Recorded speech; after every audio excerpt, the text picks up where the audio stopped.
Imagine a realm where a city floats above the clouds, its golden towers glinting in the sunrise. Dragons circle its spires as if standing guard. That kingdom is Eldoria, a bastion of strength unrivaled in the fantasy world. But what makes a kingdom truly strong? Power, magic, geography, or something deeper? These are not simple questions, and the answers are rarely what they first appear to be.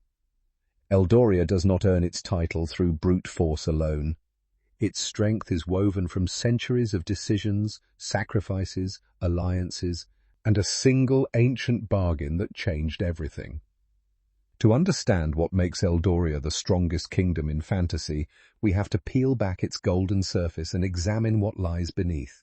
The story is more complicated, more fragile, and ultimately more inspiring than the gleaming towers suggest. In fantasy, kingdoms are often defined by their power structures. A typical kingdom concentrates authority in a monarch who inherits the throne through birthright or divine blessing. Everyone else stands beneath them in descending classes, creating the political intrigue and power struggles that readers and viewers love. Eldoria follows this pattern. The throne belongs to Queen Eleonora, chosen by both bloodline and the will of an ancient dragon. Her court is filled with nobles vying for favor while neighboring territories, coveting Eldoria's resources, quietly prepare for war. Building fantasy worlds is like any other art. There is no single right way to do it. Authors and creators draw from history, geography, and imagination to craft something unique. Eldoria exists on a chain of floating islands suspended above a chasm carved by a magical cataclysm thousands of years ago. The islands are connected by bridges of crystal and vines, swaying gently in the high winds. Population is limited. Only 200,000 citizens can live on the island safely, so every person's role is crucial. The topography is rugged. Cliffs plunge into the mist, while fertile terraces provide food. The scarcity of land has forged a disciplined society with strict resource management, where waste is not merely frowned upon, but punishable by law. Eldoria began as a small settlement on the largest island. Centuries ago, the settlers discovered a cavern filled with luminous dragon glass, an ancient crystal with nearly limitless energy. They also found a slumbering dragon named Eldorith, bound to the crystals by forces older than memory. The settlers bargained with Eldorith. In exchange for their devotion and a solemn promise to protect the dragon, Eldorith would lend them a portion of its power. That pact transformed Eldoria from a struggling settlement into a powerhouse. With dragon glass, Eldorians developed magic technologies that no other kingdom could replicate. Floating barges carried goods and soldiers across the sky. Powerful shields wrapped around the capital city like a second skin. Weapons forged with dragon glass energy rivaled any army on the ground below.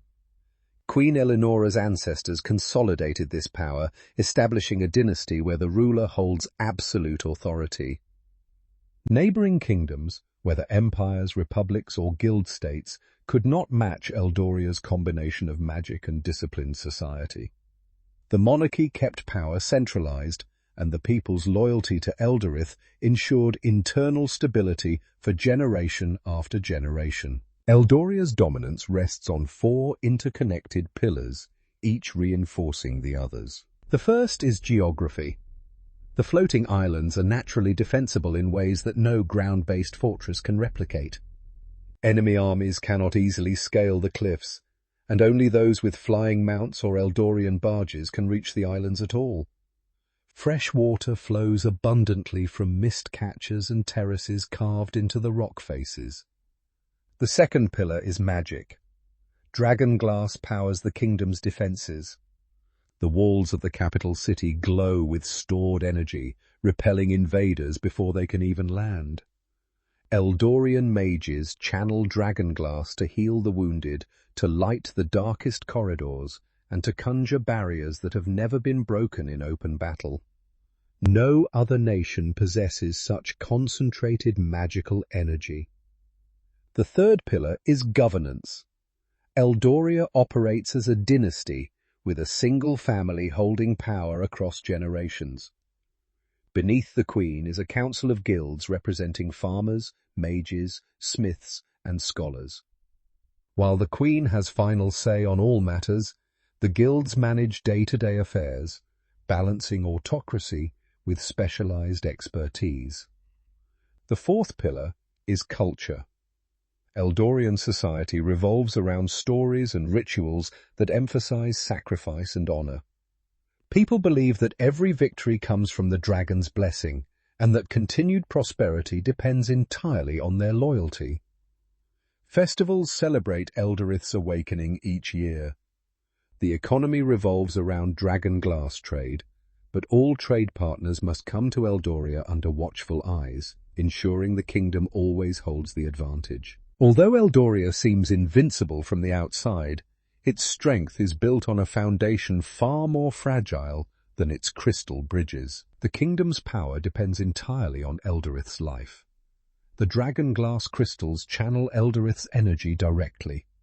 If Eldorith dies or chooses to break the pact, the crystals will fade, and the floating islands will descend into the abyss below. Only a small group of priests know this truth. They maintain ancient rituals to keep Eldorith asleep and content, passing the knowledge from one generation to the next in secret. The greatest threat to Eldoria comes not from rival kingdoms massing armies at the base of the cliffs, but from within its own walls.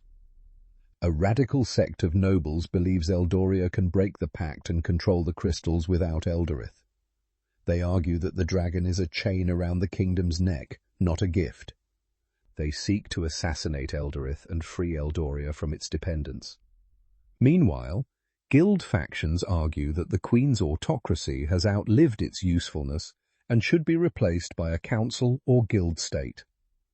The resulting tension simmers beneath every festival and every council meeting, threatening to ignite into civil war at any moment. The story reaches its climax when the radical sect launches a coordinated attack on Eldorith's cavern deep beneath the largest island. Queen Eleonora receives word of the attack in the middle of a council session and faces the defining choice of her reign.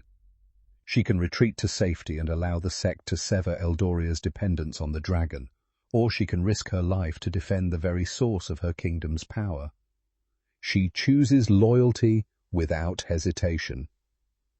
During a climactic battle fought in the glowing corridors of the Dragon Glass Cavern, Eleonora and her loyalists repel the rebels at great personal cost.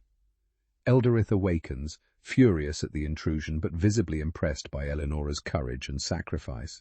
Rather than withdrawing the pact in anger, Eldorith renegotiates its terms.